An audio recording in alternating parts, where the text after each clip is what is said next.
दोस्तों नमस्कार।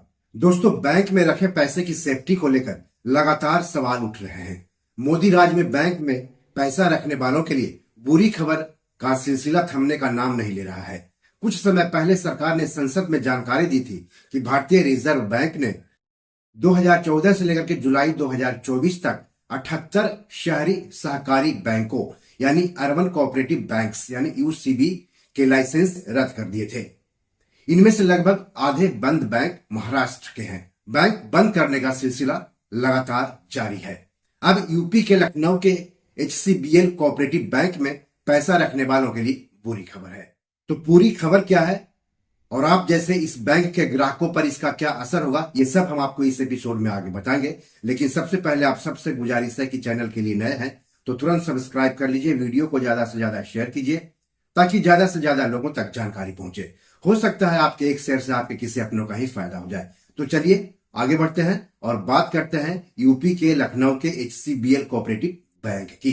दरअसल देश के केंद्रीय बैंक भारतीय रिजर्व बैंक यानी आरबीआई ने यूपी के लखनऊ के एचसीबीएल कोऑपरेटिव बैंक का लाइसेंस रद्द कर दिया है। बैंक मार्च 2023 से आरबीआई का प्रतिबंध झेल रहा था। लाइसेंस रद्द कर दिए जाने के बाद बैंक ने 19 मई से बैंकिंग कारोबार बंद कर दिया है। यानी बैंक के बैंकिंग कारोबार पर अब पूरी तरह से रोक लग गई है। रिजर्व बैंक ने इसकी जानकारी दी है। रिजर्व बैंक ने कहा है कि 19 मई 2025 के आदेश के जरिए एचसीबीएल कोऑपरेटिव बैंक का लाइसेंस रद्द किया गया है। आरबीआई ने साथ ही उत्तर प्रदेश के आयुक्त और निबंधक सहकारिता से बैंक को बंद करके बैंक के लिए परिसमापक यानी लिक्विडेटर नियुक्त करने का आदेश भी जारी करने का अनुरोध किया है। रिजर्व बैंक ने एचसीबीएल कोऑपरेटिव बैंक का बैंकिंग लाइसेंस रद्द करने की वजह भी बताई है। इन 5 वजहों से बैंक का लाइसेंस रद्द किया गया है। पहली वजह है कि बैंक के पास पर्याप्त पूंजी और आय की संभावना नहीं है। दूसरी वजह है बैंक मौजूदा बैंकिंग कानून के कई प्रावधानों का पालन करने में नाकाम रहा है। तीसरी वजह है बैंक को जारी रखना बैंक के जमाकर्ताओं के हितों के प्रतिकूल है। चौथी वजह है बैंक अपनी मौजूदा वित्तीय स्थिति के कारण अपने मौजूदा जमाकर्ताओं का पूर्ण भुगतान करने में असमर्थ होगा। जमाकर्ता यानी बैंक में जो पैसा जमा करने वाले लोग होते हैं। और पांचवी वजह है यदि बैंक को आगे अपने बैंकिंग कारोबार को जारी रखने की अनुमति दी जाती तो सार्वजनिक हित पर खराब प्रभाव पड़ता।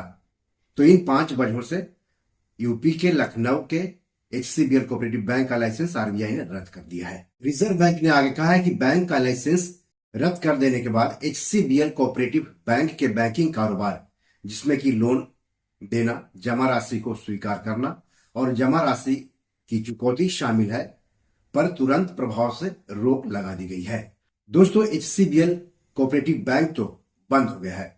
ऐसे में अब सवाल उठता है कि बैंक के खाता धारकों यानी बैंक में जिन्होंने पैसा जमा किया हुआ है, जिनका पैसा जमा है, को क्या पूरा पैसा वापस मिल सकेगा या पैसा गंवाना पड़ेगा, और पैसा पाने के लिए क्या करना होगा अगर उनको पैसा मिलता है तब। तो इसके जवाब में आरबीआई का कहना है कि लाइसेंस रद्द करने और परिसमापन कार्यवाही शुरू करने के साथ डीआईसीजीसी अधिनियम 1961 के अनुसार एचसीबीएल कोऑपरेटिव बैंक के जमाकर्ताओं यानी बैंक में पैसा रखने वालों के भुगतान की प्रक्रिया शुरू की जाएगी।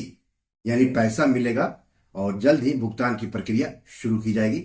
लेकिन बड़ा सवाल है कितना पैसा मिलेगा। बैंक के जमाकर्ताओं को अपनी जमा राशि के पूरे पैसे अब बैंक से नहीं बल्कि निक्षेप बीमा और प्रत्यय गारंटी निगम यानी डीआईसीजीसी से मिलेंगे। पैसा पाने के लिए डीआईसीजीसी क्लेम फॉर्म 2021 भरकर जमा करना होगा। डीआईसीजीसी की वेबसाइट पर यह फॉर्म उपलब्ध है। वेबसाइट का लिंक वीडियो के डिस्क्रिप्शन में दिया हुआ है। ज्यादा जानकारी आप अपनी बैंक शाखा से ले सकते हैं। परिसमापन के बाद हर एक जमाकर्ताओं को अपनी जमा राशि का 5 लाख रुपए की मौद्रिक सीमा तक की जमा राशि बीमा दावा राशि का अधिकार प्राप्त होगा।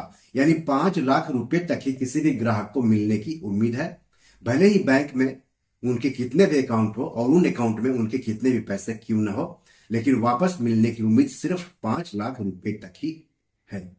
कहने का मतलब है कि अगर बैंक में किसी का 10 लाख रुपया जमा है तो उसे केवल 5 लाख रुपये ही मिलेंगे, बाकी के 5 लाख रुपए भूलना होगा। अगर किसी व्यक्ति का 6 लाख है तो 1 लाख रुपया भूलना होगा। अगर किसी व्यक्ति का 7 लाख है तो 2 लाख रुपया भूलना होगा।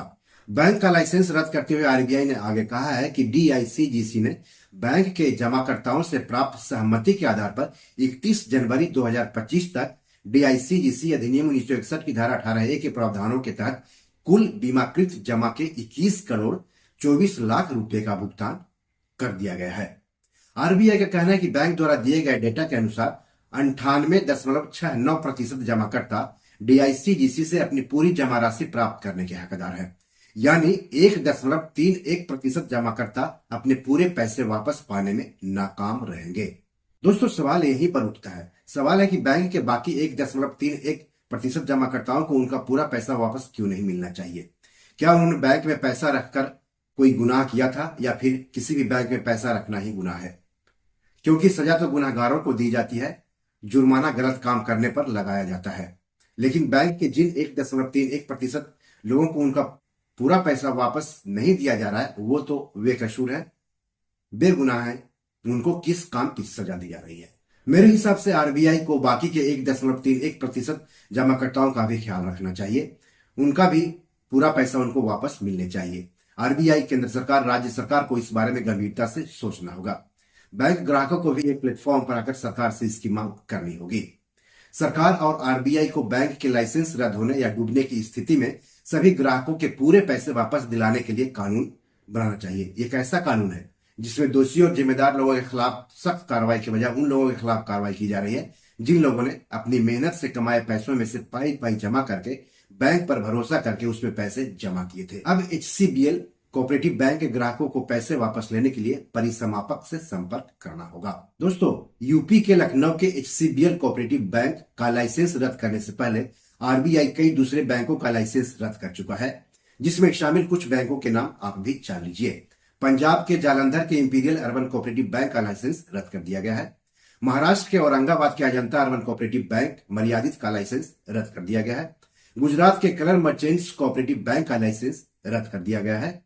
महाराष्ट्र के सोलापुर के अकलूज के शंकर और मोहिते पाटिल सहकारी बैंक का लाइसेंस रद्द कर दिया गया है। बिहार के वैशाली जिले के हाजीपुर के दिवैशाली शहरी विकास कोऑपरेटिव बैंक का लाइसेंस रद्द कर दिया गया है। असम के तेजपुर के दी महाभैरव कोऑपरेटिव अर्बन बैंक का लाइसेंस रद्द कर दिया गया है।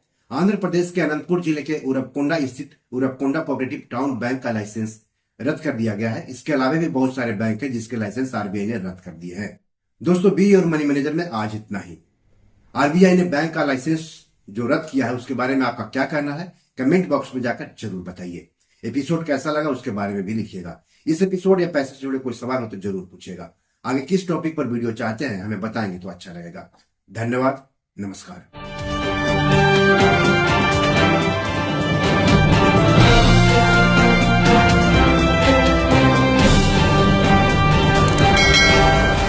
दोस्तों, ये मेरी 7 किताब है जो कि amazon.com पर पब्लिश है। आप इसे डाउनलोड करके पढ़ सकते हैं। इन किताबों के लिंक्स इस वीडियो के डिस्क्रिप्शन में दिए हुए हैं। इन 7 किताबों में से 5 किताब मनी मैनेजमेंट पर है, यानी पैसा निवेश करके अधिक पैसा कैसे कमाएं पर आधारित है।